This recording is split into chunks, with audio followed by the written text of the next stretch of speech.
Partekidetza arloko teknikariak eta Edurne Egino auzo zinegotziak aurkezpena egin ondoren, Milagrosa Rosadia eta Azpilagainako auzo eztabaidagunean bi taldetan banatu dira solasaldirako. Alde batetik, hiri jarduketarako plan bereziaren inguruan eta bestaldetik, bizikidetasun eta komunitatearen diagnosiari buruzkoa. Eztabaida bukatu ondoren, aportazio guztiak partekatu dira. En lo que a espacio público, lo que más me preocupa es el eje de la Avenida Zaragoza como un espacio que yo entiendo que debería ser sostenible y a ver cómo metemos peatonalización, bicis, transporte colectivo. Bueno, yo vivo en Manuel de Falla.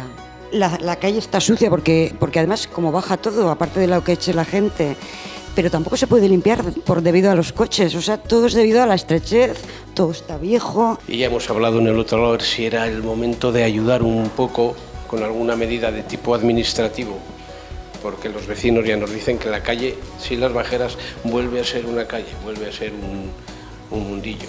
Un cibibos como debe ser en la Milagrosa, porque la biblioteca que tenemos no es ni biblioteca ni nada. Se nos olvida siempre contar con los niños y las niñas para estas cosas. Entonces yo creo que tanto en este diagnóstico como en el de convivencia, de alguna manera hay que hacer que participen. Que tanto Milagrosa como Azpilagaña son barrios muy envejecidos.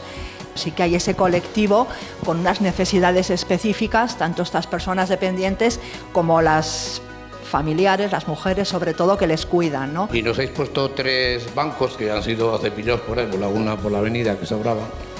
Y la gente dice, oye, ¿por qué no nos ponen un poco de sombrilla? Pues claro, la gente que hay le gusta salir ahí. Y entonces, ¿qué pasa? Los árboles nos dan sombra.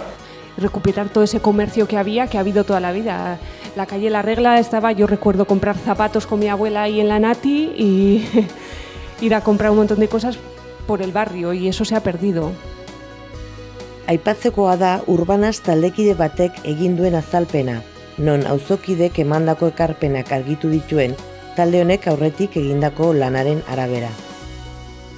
El tema de las huertas en Alfredo Floristan, que no hay rastro de las huertas, que fue una iniciativa comunitaria y que se barrió literalmente con ello, que se ponga espacio de sombra y de cobijo en la Plaza Alfredo Floristan, que se pongan parkings de bicis, que no sea un urbanismo de trazado urbano y de que me quede bonito en el plano, sino que sea un urbanismo de la vida, de los espacios que necesita la gente para convivir.